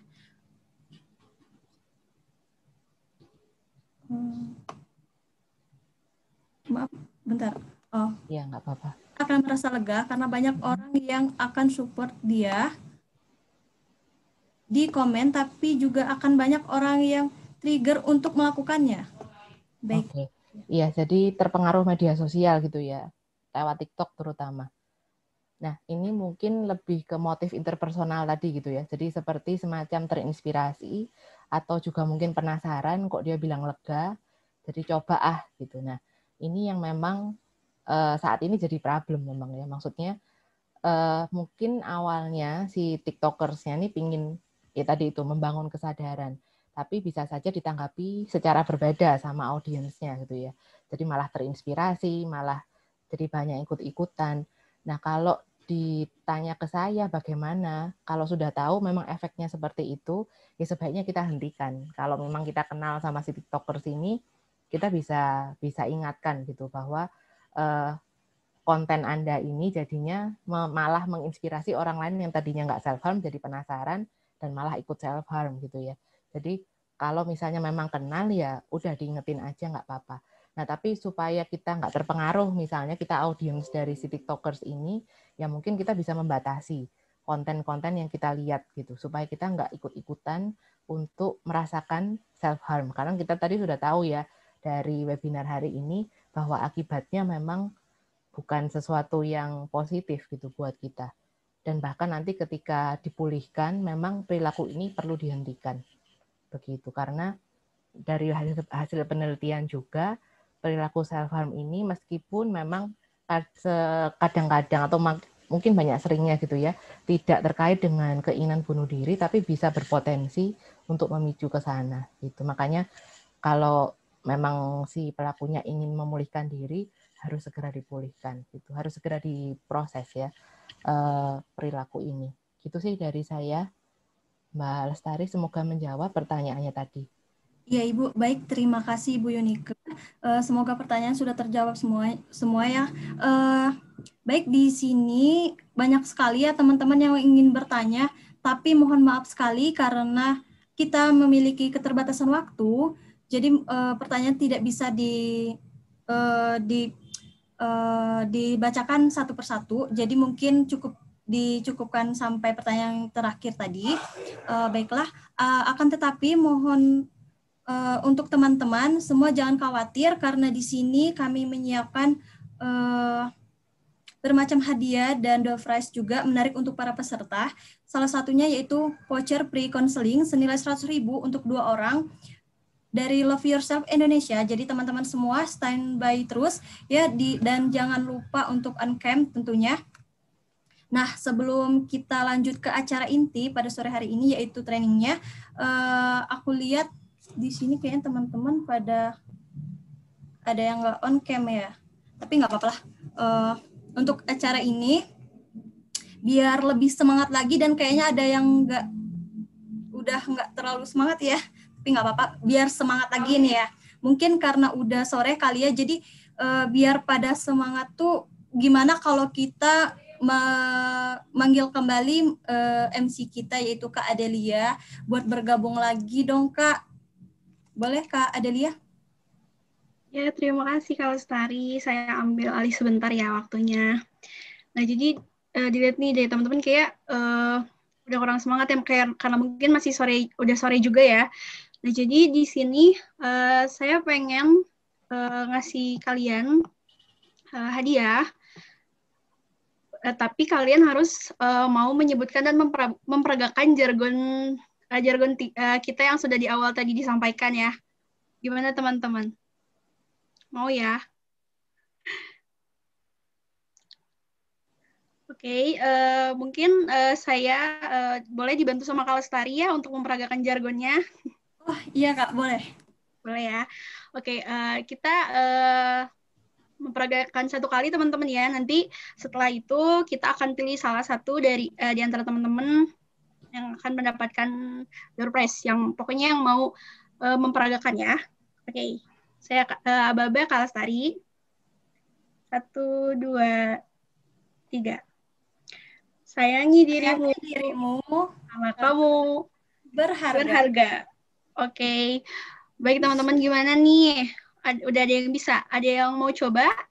Coba boleh raise hand juga. Oke, baik. Kak Bella Agnani mau? Mau Kak. Boleh. Boleh di on-kan dulu kameranya? Sudah? Oh, sudah kok, sudah. Tapi kalau gayanya sih kurang, tapi kalau perkataannya masih ingat kok. Ya, nggak apa-apa. Jangan semangat ya. Iya. Ya, boleh. Silakan. Oke. Saya kasih aba-aba ya. Oke. Kalau Lestari boleh kita ikutan juga memperagakannya ya. Oh iya, boleh. Oke. 1, 2, 3. Sayangi dirimu karena kamu berharga. Oh, terima kasih banyak ya Kak atas antusiasnya. Wah, semangat banget nih benar-benar ya.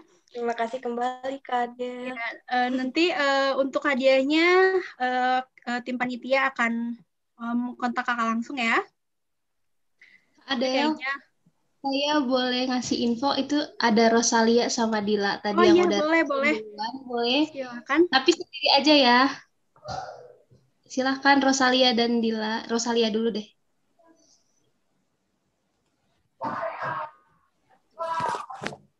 Kak, boleh bareng-bareng sama saya? Oke. Yang semangat ya Kak ya. 1, 2, 3. Sayangi dirimu karena kamu berharga. Oke. Terima kasih banyak ya Kak atas antusiasnya. Nah, boleh juga nih Kak Dila Nurlaila. Ya. Oke. Boleh bareng lagi sama saya ya. Kalau tadi juga boleh ikutan juga. Oke. Saya kasih aba-aba ya. 1, 2, 3. Sayangi dirimu karena kamu berharga. Oke, terima kasih banyak Kak Dila atas antusiasnya. Terima kasih banyak teman-teman. Mbak itu ke mute. Iya, maaf teman-teman.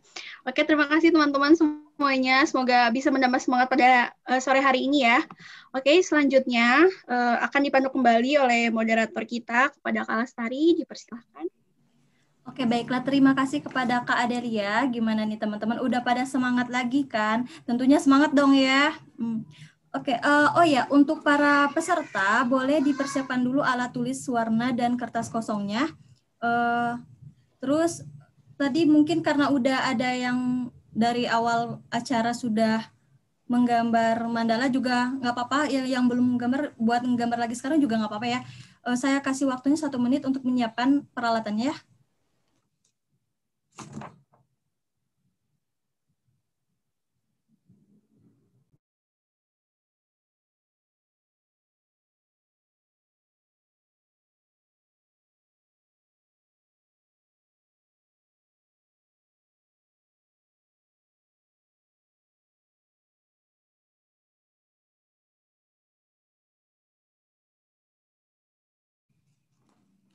Oke, baiklah langsung saja kita masuk ke acara inti, yaitu pelatihannya, yang akan dipandu langsung oleh Ibu Yunike. Kepada Ibu Yunike, waktu dan tempatnya saya persilakan Ibu. Ibu maaf itu ke unmute. Oh iya, sorry, maaf, ke mute tadi. Ya, jadi teman-teman tadi kan sudah mendapat lembar mandala itu ya, gambar mandala. Nah, kalau tadi sudah ada yang mewarnai, silakan mungkin di share screen atau gimana panitia, boleh ditunjukkan langsung ke layar gitu ya, nanti apa di pin, bisa di-sharingkan hasilnya. Namun jika belum, oh sudah ada yang selesai kelihatannya nih. Ada beberapa. Mbak Lestari, bagaimana ini dari tim? Iya, ini kepada teman-teman, boleh yang ingin sharing hasilnya. Oh iya, yang belum selesai nggak apa-apa, silakan diteruskan. Masih ada waktu ya Mbak Lestari ya? Iya.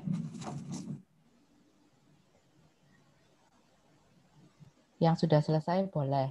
Nggak apa-apa, ini kan nggak lomba ya. Jadi silakan ambil waktunya. Ya, ini Mbak Rosalia sudah selesai kelihatannya. Mbak Rosalia, Mbak Firda, kemudian ini yang tampak di saya, ini sih, oh Mbak Fania ya. Kemudian Mbak Mutiara Citra, sudah cukup banyak ya yang sudah selesai. Mungkin teman-teman yang sudah selesai bisa dipilih oleh pihak panitia untuk men-sharingkan prosesnya tadi bagaimana, apakah ada pikiran-pikiran yang muncul atau efeknya jadi lebih tenang, atau mungkin ada perasaan atau pikiran yang lain gitu gimana. Jadi teman-teman sebetulnya mandala ini tadi, kenapa kok saya minta mewarna gitu ya? Karena mewarna itu tadi sebetulnya adalah pengalaman sensori gitu. Nah, pengalaman sensori ini kalau teman-teman kenal yang namanya teknik grounding, itu adalah kita mengaktifkan sensori kita supaya pikiran kita tuh nggak kemana-mana. Jadi kembali lagi di saat ini, di detik ini, di jam ini gitu. Jadi ketika kita tuh fokus pada sensori kita, pada panca indera kita gitu ya, ke mata, kemudian ke hidung, mulut, telinga, kemudian alat peraba kita, itu akan membantu kita fokus lagi ke saat ini. Dan biasanya ketika kita bisa fokus ke kondisi saat ini, kita jadi lebih bisa mengontrol dorongan-dorongan yang ada dalam diri kita, termasuk dorongan tadi untuk melakukan perilaku melukai diri. Gitu. Jadi akhirnya perilaku ini lebih bisa terkelola gitu. Nah, memang mandala ini kok mandala gitu ya, bukan gambar yang lain. Nah, mandala ini memang salah satu simbol yang seringkali dipakai oleh orang-orang spiritualitas gitu ya, orang-orang spiritual yang menunjukkan bahwa atau menyimbolkan suatu perjalanan spiritual gitu ya, suatu perjalanan yang memang sangat internal di diri kita. Makanya gambarnya mandala itu kan ada lapisan-lapisannya gitu ya, ada yang lapisan terluar, kemudian nanti ada lapisan lagi sampai ke lapisan dalam. Itu melambangkan seperti diri manusia yang juga punya banyak lapisan. Ada lapisan kesadaran, ada yang di tengah-tengah tadi, namanya kalau di dunia psikologi itu pre-conscious. Jadi yang di bawah, belum di bawah sadar ya, tapi di tengah-tengah gitu, pre-conscious. Jadi antara sadar dan tidak sadar. Kemudian yang paling inti itu adalah ketidaksadaran kita. Nah, itu yang diwakilkan oleh si gambar mandala itu. Jadi mandala itu dari bahasa Sanskerta yang artinya lingkaran. Nah, lingkaran ini juga menunjukkan bahwa di dalam tubuh kita juga tidak ada sudut gitu ya. Semua yang ada di manusia itu bentuknya tumpul, lingkaran gitu. Nah, itu yang disimbolkan oleh mandala ini. Jadi diharapkan itu seperti kita merefleksikan diri kita ke dalam bentuk gambar ini tadi. Memang yang asli, art terapi yang asli itu nggak bisa dalam waktu yang sangat singkat. Ini kan kita singkat banget gitu ya. Jadi ini kayak mencicipi sedikit lah. Seharusnya digambar sendiri, itu baru lebih menunjukkan kita tuh siapa gitu ya. Seharusnya seperti itu. Namun karena keterbatasan waktu dan saya sendiri juga bukannya expert banget di bidang art terapi, saya hanya mencobakan. Kira-kira kalau Anda mengikuti pelatihan art terapi yang betul-betul full-fledged pelatihan, itu bentuknya akan mirip seperti ini. Jadi nanti Anda diminta sharing, kemudian dari hasil sharing itu ditanya efeknya apa, kemudian nanti diinterpretasi warna-warnanya, bentuk-bentuknya, itu semua akan ada artinya gitu ya. Nah, nanti bisa didiskusikan. Begitu. Nah, untuk yang pelatihan mini hari ini, kita nyicip ini tadi ya hari ini. Nah, itu teman-teman mungkin nanti bisa cerita yang sudah selesai, kira-kira prosesnya tadi bagaimana? Apakah tadi diawali dengan rasa resah, atau ya memang kita ingin mencoba? Itu yang pertama. Kemudian poin yang kedua, ketika kita milih warna, masih banyak mikir nggak? Atau ya sudah, tadi seperti yang saya pesankan itu ya, saya sampaikan di depan, ya udah berdasarkan aliran kesadaran aja. Spontan gitu ya, ngambil warna ya sudah, nggak usah dipikir apakah ini cocok apa enggak kombinasinya. Itu yang nanti perlu diceritakan. Yang ketiga, efek sebelum dan sesudah melakukan proses mewarnai ini apa? Apakah lebih tenang, nggak ada efeknya, atau mungkin justru malah lebih cemas atau lebih gelisah gitu. Nah, nanti itu bisa di-sharingkan bersama-sama teman-teman. Oke, dari saya begitu dulu. Mungkin nanti kita langsung masuk ke teman-teman yang dipilih oleh panitia. Ini sudah ada beberapa orang tadi yang saya sebutkan namanya. Mungkin bisa dipilih siapa dan berapa orang mungkin yang bisa diberi kesempatan sharing. Silakan Mbak Lestari atau Mbak Adel. Ya, baik Ibu. Sini mungkin tadi udah dipilih sama panitia kepada Rosalia. Boleh buat sharing hasil mewarnai mandalanya? Oke, silakan Mbak Rosalia. Kalau dari hasil mewarnai saya rasa ada perbedaan dari sebelum dan sesudah saya mewarnai. Oke. Awalnya saya merasa biasa aja karena tidak terlalu menarik dan tidak ada warna. Dan setelah saya warnai, ada rasa puas sendiri dalam diri karena ini sudah jadi dan berhasil. Oh iya, sip. Iya, jadi ketika memilih warna gimana Mbak Rosalia? Apakah tadi random aja? Oh, random ya. Jadi sesuai aliran kesadaran tadi ya. Jadi spontan gitu, ambil aja. Oke. Oke, proses yang baik. Jadi akhirnya bisa membuktikan bahwa memang mewarna itu salah satu kegiatan yang membuat kita lebih tenang gitu ya, atau membuat kita jadi merasa puas. Karena memang ada achievement, ini bukan achievement yang sifatnya seperti akademik atau yang lain, tapi kita sudah berhasil melakukan sesuatu dan itu jadi feedback yang positif buat kita gitu ya Mbak Rosalia. Iya. Iya. Oke.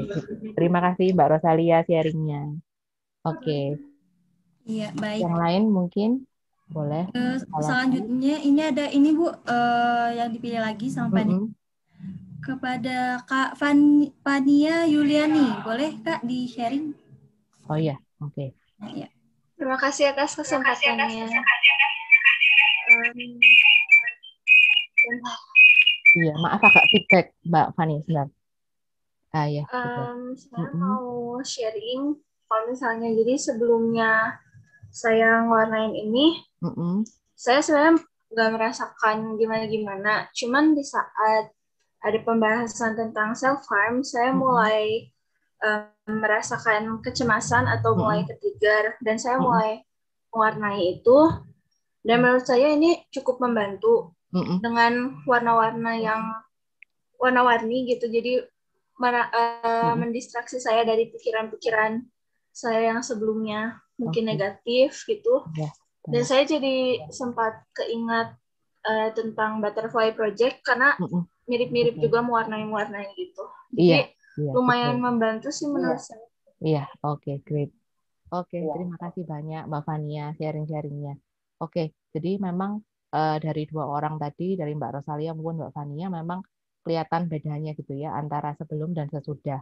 Kemudian jadi lebih tenang, jadi lebih merasa ada sesuatu yang kita dapat gitu ya setelah melakukan prosesnya. Oke, nah tadi ketika pemilihan warna merasa ada pikiran-pikiran yang seperti mengharuskan kita untuk wah ini jadi kepingin perfect gitu ya. Ada nggak dorongan seperti itu Mbak Fani ketika mewarna tadi? Kalau aku sendiri sih emang dasarnya emang agak ambis ya. Jadi kayak pengennya rapi, pengennya warnanya sesuai gitu. Kalau tadi di awal dibilang gak usah terlalu banyak mikir, warnanya random aja. Cuman kayak pengen yang pas dilihat tuh indah gitu, estetika gitu. Oke. Ya nggak apa-apa sih kalau memang itu jadi bagian diri kita. Cuma memang sebetulnya harus lebih ngeflow lagi. Tapi ini kan memang mungkin baru pertama kali atau mungkin baru di awal-awal ya, nggak apa-apa. Memang sebetulnya kalau art terapi yang sebetulnya itu harus dipandu sendiri secara pribadi atau dalam kelompok kecil. Jadi supaya prosesnya itu betul-betul kena ke pribadi masing-masing pesertanya gitu. Tapi saya sudah senang dari kita berbanyak orang bareng-bareng, ternyata ada yang memberikan efek positif gitu. Oke, terima kasih untuk Mbak Rosalia tadi sama Mbak Fania ya. Oke, Mbak Lestari, apa masih ada lagi yang bisa diberi kesempatan? Masih ada waktu sih sebetulnya. Ya, Ibu ada untuk satu orang lagi ini dari kepada Kak Raihana, boleh Kak untuk di-share? Oke. Kalau menurut saya sendiri sih pas tadi mau gambar, mau warnainya kayak nggak ada pikiran apa-apa gitu. Tapi pas sudah mulai mewarnai, saya kan mulai dari warna kuning karena kebetulan saya suka warna kuning kan. Entah kenapa langsung kayak ngerasa takut, cemas, langsung deg-degan sendiri pas ngasih warna. Terus pas sampai udah selesai, pas melihat kayak ya lumayan puas, tapi kayak takut, tapi nggak tahu kenapa takutnya. Oke. Padahal sebetulnya suka warna kuning ya, Mbak? Iya, suka warna kuning, makanya lumayan banyak kuningnya. Lumayan banyak kuningnya. Oke. Nah, mungkin itu nanti bisa dicek, karena kita nggak mungkin konseling ya di sesi ini. Tapi nanti mungkin bisa ditanyain ke diri sendiri, kenapa kok warna kuning yang mungkin jadi kesukaan kita tuh jadi malah membuat kita cemas gitu di saat kita mewarna. Nah, ada apa? Ada kejadian apakah ya seminggu belakangan atau mungkin dimundurin lagi 2 minggu belakangan ini yang mungkin berkaitan untuk memicu kecemasan ya Mbak Raihana, atau mungkin ada hal lain yang buat kita gelisah gitu ya. Nanti sambil kita memonitor diri sendiri, nanti juga dilihat polanya bagaimana. Itu sih mungkin Mbak Raihana. Tapi terima kasih sudah mau sharing, oke banget, dan sudah mau terbuka gitu ya kalau mengalami itu. Semoga jadi lebih baik ya Mbak Raihana. Setelah mewarna tadi, jadi lebih oke atau masih sama seperti tadi di awal ketika kecemasannya muncul? Malah pas sudah selesai agak takut gitu sih, nggak tahu kenapa, tapi udah lumayan baik. Sekarang sudah oke? Iya, udah lumayan tenang. Pas ngelihat hasilnya, kuningnya banyak aja kok, jadi agak tenang. Oke, baik.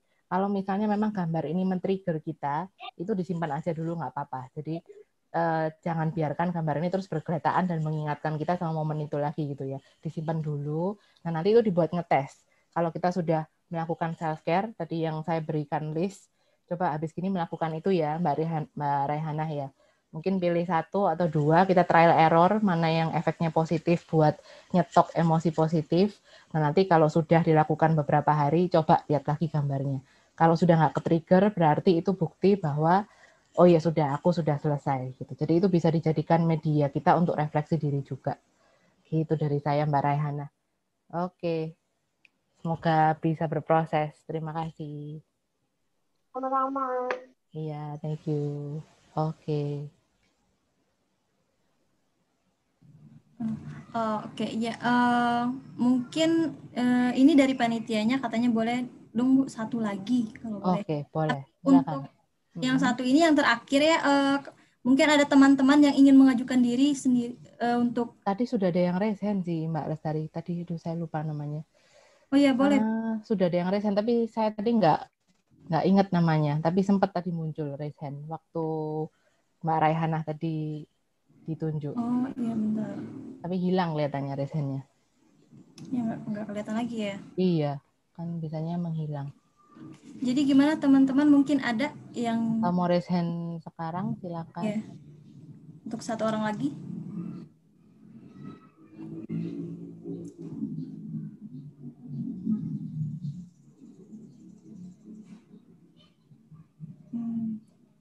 Gimana nih Bu? Sudah ada. Oh ini Mbak Bella menanyakan. Kalau belum selesai boleh. Mbak Bella Aknani. Iya boleh Mbak Bella. Oke, boleh. Silakan Mbak Bella. Monggo. Ini bentar lagi mau selesai sih Kak. Cuma saya ini nggak kelihatan ya gambarnya. Bentar ya. Iya. Saya off dulu. Saya off ininya dulu bentar. Nah. Tinggal sedikit lagi sih Kak. Oke. Seperti ini. Oke. Gimana Mbak Bella? Kalau bagian sini kayak saya ngebayangin ingin gambar sih. Terus sesuai. Namun pas bagian ininya saya cemas gitu. Cemasnya kalau karena saya ingin cepat-cepat selesai gitu Pak. Terus juga kalau saya ini warnain tuh kayaknya sportnya susah gitu Kak. Mungkin karena banyak ya gitu iniannya lapisannya sehingga membuat saya kayak cemas gimana nih kalau belum selesai gitu. Terus juga hingga kepikiran untuk kayak males untuk menyelesaikan gitu sih Kak. Oke. Jadi di proses-proses menuju akhir malah jadi menurun gitu ya motivasinya untuk menyelesaikan. Betul? Iya Kak. Mbak Bella ya. Betul. Nah, tadi di awal yang membuat Mbak Bella memulai ini apa Mbak Bella? Maksudnya prosesnya ketika jadi boleh memilih gitu ya, boleh mulai nanti atau mulai sekarang gitu tadi ketika saya presentasi. Yang Mbak Bella lakukan tadi di awal atau ketika ini sesi tadi berlangsung yang trainingnya atau dari awal dari saya presentasi sudah mulai? Enggak pas mulai mewarnai bagian awalnya di sini kebayang terus sesuai. Namun yang kedua ini sih timbul rasa cemas, bingung mau warna apa. Awalnya bingung tapi kayak ya udahlah kayak ya udah gambar seadanya gitu. Gambar lagi ngewarnai seadanya seperti pink sama merah gitu. Kalau merah mungkin saya rasa karena saya ngerasa masalah saya kompleks sehingga memicu saya untuk melakukan self harm gitu. Self harm bahkan saya sadar saya bahwa sepertinya tuh kayak ada kecanduan gitu Kak. Jadi dia ngewarnai merah gitu. Terus kalau pink mungkin tandanya kayak seperti butuh need some help gitu. Kayak butuh pertolongan gitu untuk bisa menghadapin itu sih Kak. Oke. Jadi mewarna gambar mandala ini juga bentuk pengekspresian rasa atau emosinya Mbak Bella sekarang gitu ya, yang menunjukkan bahwa kondisinya sekarang lagi terbeban, kemudian juga ingin minta tolong gitu. Betul seperti itu Mbak Bella? Betul. Ya, kalau yang awal saya gambari seperti hijau, pink, sama kuning, mungkin melambang saya bahwa sebenarnya saya asli tidak seburuk yang saya pikirkan gitu. Saya sebenarnya banyak potensi, banyak kelebihan yang saya miliki, namun karena orang-orang sekitar saya mungkin kurang suportif dan kurang menghargai saya sehingga membuat saya merasa terpuruk, merasa bermasalah, bahkan merasa diri saya nggak berhak, bahkan saya pun sampai membenci diri saya sendiri gitu. Oke. Terima kasih banyak sharingnya ya Mbak Bella. Saya yakin itu butuh banyak keberanian betul untuk open up sampai gitu ya di forum yang sebesar ini. Terima kasih banyak sudah open up. Semoga dengan open up ini juga membuat Mbak Bella lega gitu ya, sudah mengungkapkan itu semua. Terima kasih banyak dan semoga nanti gambarnya juga suatu saat bisa diselesaikan. Jadi jangan terlalu keras pada diri sendiri, kasih waktu buat dirinya Mbak Bella untuk menyelesaikan itu di saat Mbak Bella siap gitu ya. Jadi tadi seperti sama kayak Mbak Raihana, kalau memang itu malah nanti bisa memicu kita jadi lebih negatif, ya udah disimpan aja dulu sampai nanti kita siap. Nanti sambil menunggu siap itu tadi bisa melakukan list tadi ya Mbak Bella. Kira-kira yang membuat Mbak Bella sekarang lebih merasa positif apa gitu ya. Sambil Mbak Bella bisa meneruskan perjalanannya tadi, mencari hal-hal positif yang tadi sudah disadari kan ya dalam proses tadi yang Mbak Bella bilang ketika warnain hijau, warnain warna-warna yang lain tadi disadari oleh Mbak Bella ketika proses itu berlangsung. Oke, silakan berproses ya Mbak Bella, semangat. Karena memang diri kita adalah orang pertama yang bisa kita andalkan untuk mencintai diri sendiri gitu ya. Mulai dari diri sendiri memang. Oke, dari saya sebegitu dulu Mbak Bella. Semoga bisa membantu. Semangat. Oh ini teman-teman juga ada yang bilang ini Mbak Bella semangat dari Mbak Desi. Teman-teman yang lain boleh dong kasih semangat buat Mbak Bella. Silakan berikan icon, berikan hati buat Mbak Bella. Iya, semangat. Kalau yang mau open mic boleh, semangat. Buat Mbak Raihana juga, buat Mbak Fania, buat Mbak Rosalia juga. Semangat, buat teman-teman lain juga ya, yang bisa relate dengan masalahnya Mbak Bella. Oke, kita saling menyemangati di sini ya. Oke, terima kasih teman-teman. Iya, boleh peluk dirinya sendiri ya. Oke, sip. Oke, terima kasih semuanya sudah mau berbagi. Saya juga minta maaf nggak semua bisa dapat kesempatan yang sama ya, karena memang keterbatasan waktu yang kita punya hanya 1,5 jam. Tapi semoga proses ini bisa memberikan inspirasi untuk teman-teman semua untuk menguatkan hati dan memulai perjalanan memulihkan diri. Karena memang step pertama itu adalah dari diri kita, bukan dari orang lain. Jadi kita harus punya niat untuk memulai melangkah ke depan. Satu langkah aja sudah membantu. Dan nanti langkah-langkah berikutnya kita bisa usahakan itu ketika kita sudah mulai melangkah. Satu langkah saja. Baik, dari saya begitu dulu. Semoga bermanfaat, teman-teman. Kalau ada jodoh kita bisa ketemu lagi di lain kesempatan. Terima kasih.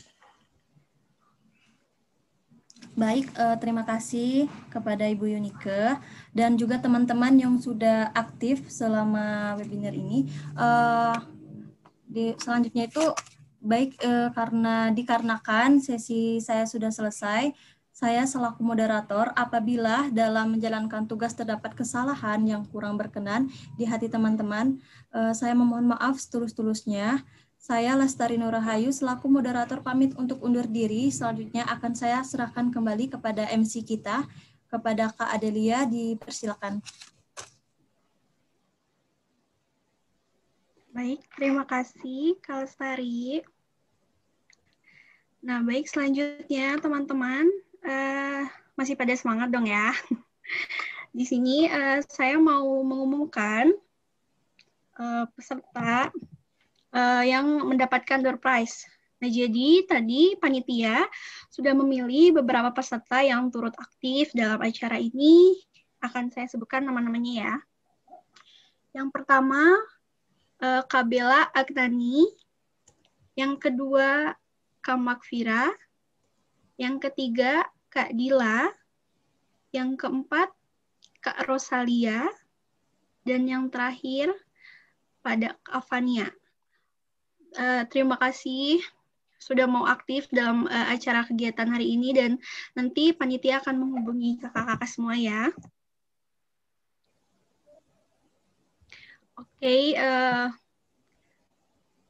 Oke, sebelumnya sebelum kita melakukan sesi foto, boleh juga nih terakhir ya kita memperagakan jargon lagi, boleh nggak nih teman-teman? Boleh banget Kak.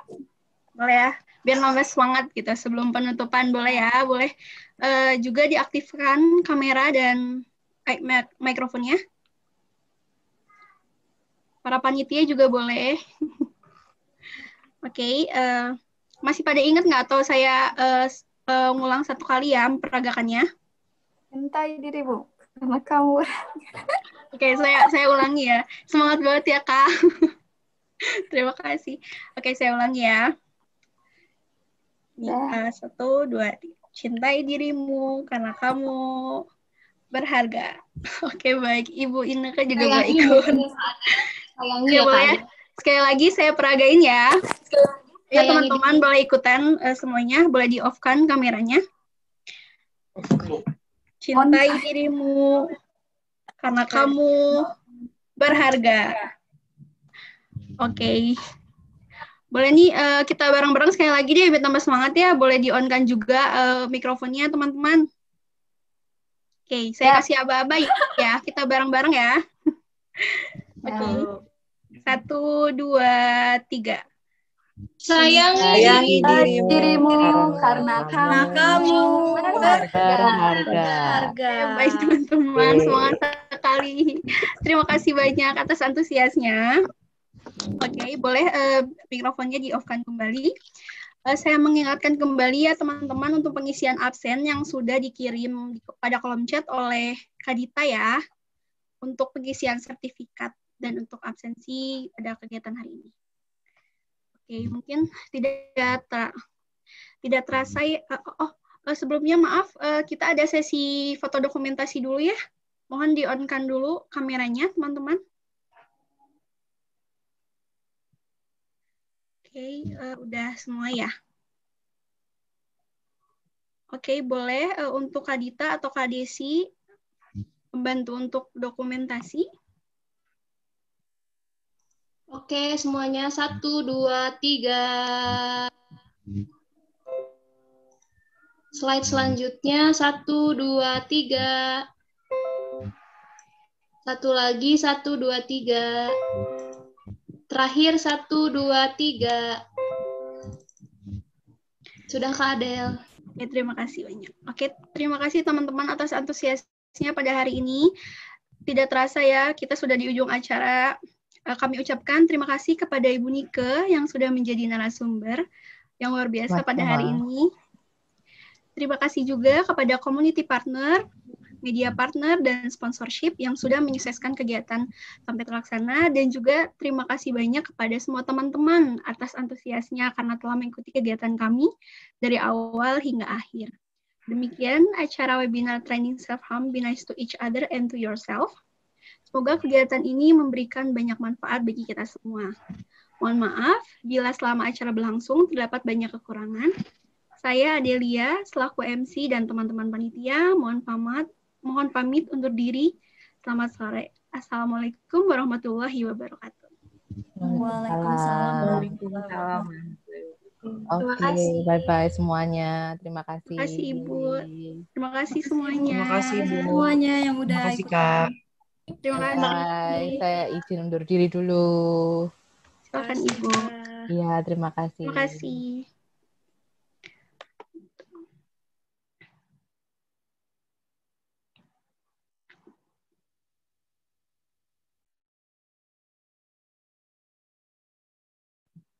Terima kasih semuanya.